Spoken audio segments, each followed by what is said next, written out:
The idea that government had to protect us came to be accepted during the terrible years of the Depression.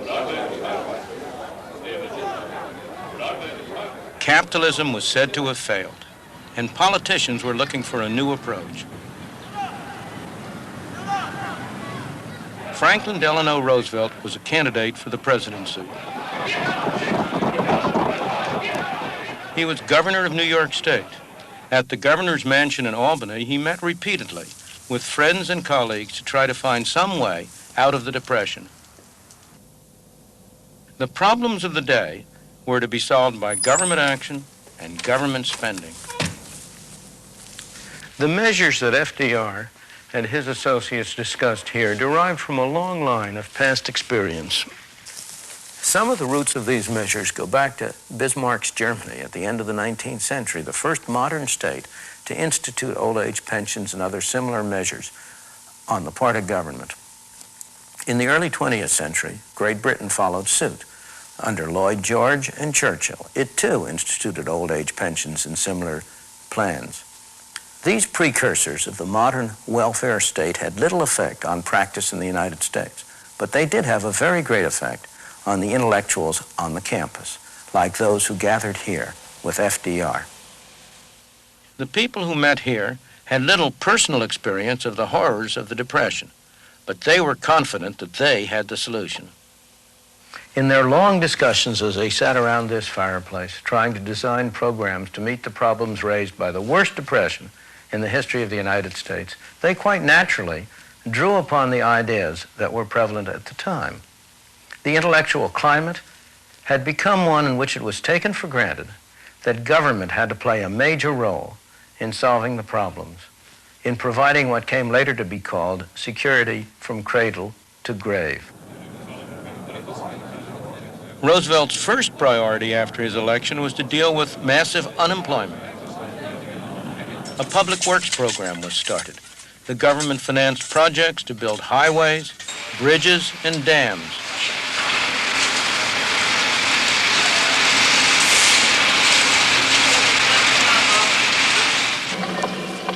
The National Recovery Administration was set up to revitalize industry.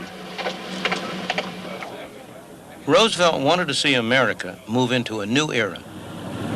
The Social Security Act was passed and other measures followed: unemployment benefits, welfare payments, distribution of surplus food. With these measures, of course, came rules, regulations, and red tape, as familiar today as they were novel then. The government bureaucracy began to grow, and it's been growing ever since.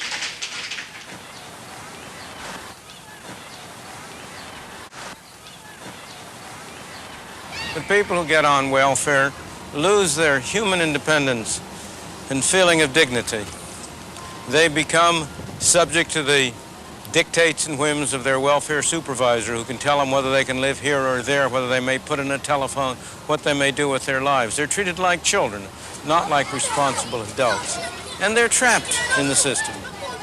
Maybe a job comes up that looks better than welfare, but they're afraid to take it, because if they lose it after a few months, it may be 6 months or 9 months before they can get back onto welfare. And as a result, this becomes a self-perpetuating cycle, rather than simply a temporary state of affairs.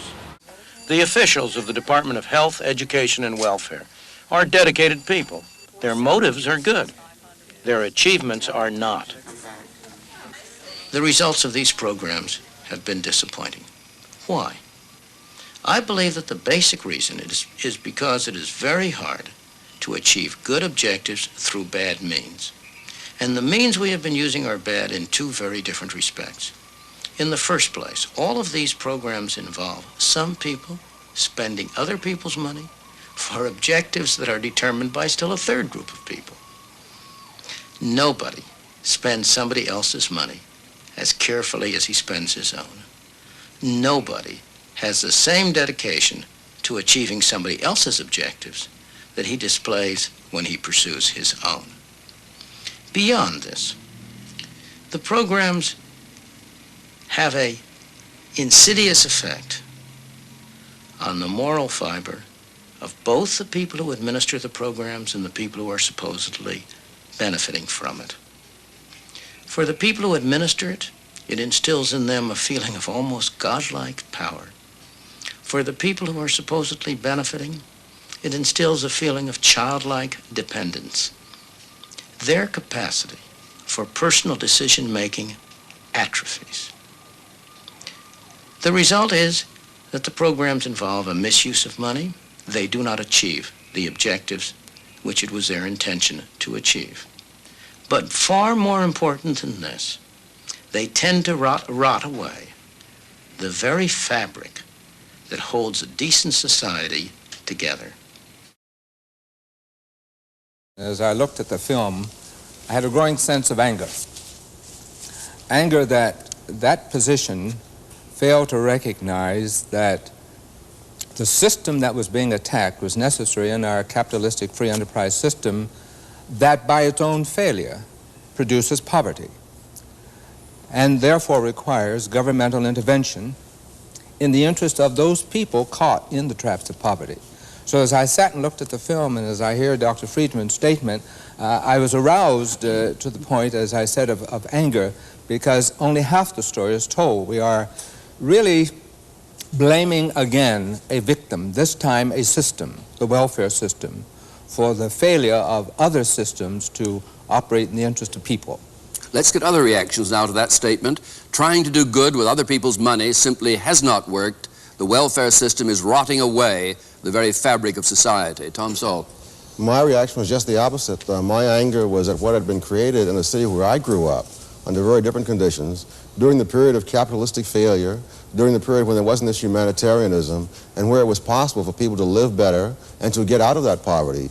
Now I think someone living in the very same place where I lived would find it much harder to escape from that poverty because of all these things. When the family fails, when the private sector fails to create jobs at a fast enough rate, you find that people are unemployed and drift into needing help in order to exist. And the welfare system was created in the 30s to do exactly that. When the private sector essentially failed, we have the development of a welfare system. It is not corrupting society, it is taking what society institutions have left behind. The family breaking up, the economy not expanding fast enough, the health system failing, the educational system not doing its job. We have untrained, unskilled people looking for jobs in a highly technical society, or jobs that pay so low that people cannot, in fact, live in a decent level of humanity. I see the welfare system not corrupting, but in fact taking the remains and attempting to help people live in dignity. So rotting away the fabric of society is not supported, except perhaps by you. Would you back that phrase? Absolutely. Yeah. You're talking about the failures of the other parts of society. What the welfare system and other kinds of governmental programs are doing is paying people to fail. Insofar as they fail, they receive the money. Insofar as they succeed, even to a moderate extent, the money is taken away. This is even extended into the school systems, where they will give money to schools with low scores. Insofar as the school improves its education, the money is taken away, so that you are subsidizing people to fail in their own private lives and become more dependent upon the handouts. We have expectations built in today about the quality of life, the quality of job, the level of income for which one expects in return. Why? Because we look at the level around us that it takes us to have a fairly decent level. No, that's not why. I may have all sorts of expectations. The question is, what can I do? If someone else is subsidizing my expectations will be far higher.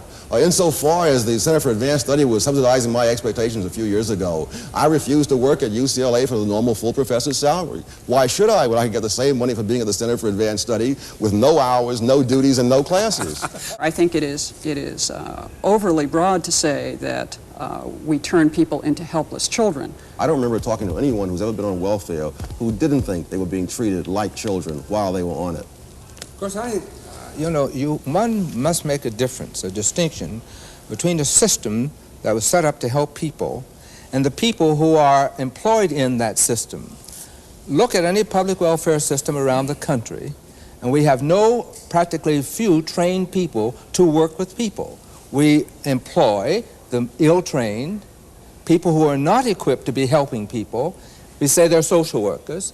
They're not social workers. They have neither the skills, the attitudes, and some of them not even the concern.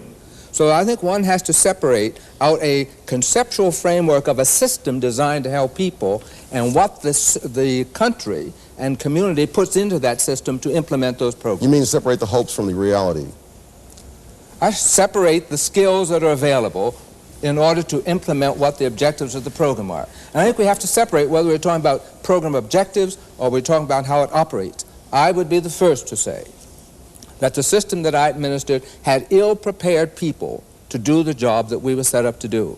But I would not say that the system that we set up... I've talked to some social welfare people who think that, in fact, they were so hamstrung by the system that there was very little they could do to help people to get off welfare. That is, to build up skills, get jobs, do whatever was necessary to get off welfare. They felt it was the system. Bob Lappin, you well, want to the comment? system that we're stereotyping is one of a great deal of paternalistic interference in individual families' lives. I've never heard of a government program which was defective, in which the people who ran it didn't say, if only we had more money to spend on what we're not being able to accomplish with the amount we're spending now. I think the other issue is that you have a whole group of people who are the single female head of a household. And yes, cut off welfare tomorrow. What will they do? What will be their immediate response? At what price to their small children and to their middle-aged children? Yes, they'll get a job. In fact, the statistics show that women, in fact, are the most successful through the employment program. But what has to supplement that typically is the provision of some kind of daycare arrangement. Either the individual woman has to earn enough money to be able to pay privately for her daycare, or in fact she is, quote, subsidized through this insidious corrupting set of programs run by the federal government, which in fact makes her employable and a taxpayer. It's an interesting notion of trying to get people in a productive mode. Tom Sowell. It's incredible the way you start the story in the middle, as if there's a predestined amount of poverty, a predestined amount of unemployment, and that the welfare system is not itself in any way responsible for that. There is a predestined 20% of the bottom half of the population. I have never, that's always been true. There's going to be 20% at the bottom. I agree with you. It's also true that 20% of the bottom population doesn't have to be living on the government and ruled by the government. You mentioned, for example, the female-headed household. Many of those, in addition to the grown woman who has all the kids, are teenage pregnancies. There's not a predestined amount of teenage pregnancy. I grew up in an era when people, and particularly blacks, were a lot poorer than today, faced a lot more discrimination than today, and in which the teenage pregnancy rate was a lot lower than today. I don't believe there is a predestined amount of teenage pregnancy, a predestined amount of husband desertion. Gutman has done a study of the black family, showing that this whole notion that the black family has always been disintegrating, that is nonsense, that his studies go up to 1925, the great bulk of black families were intact, two-parent families up through 1925, and going all the way back through the era of slavery. So it is now only within our own time that we suddenly see this inevitable tragedy which the welfare system says it's going to rush in to solve, but which it is itself a part. We're talking about a very small group. We're talking about 12% of the families are not intact, are not two-parent families at any one period of time. I mean among welfare recipients? No, or the among the large? public at large. We're talking about 12% of the families. 12%. That's right. That's a small number.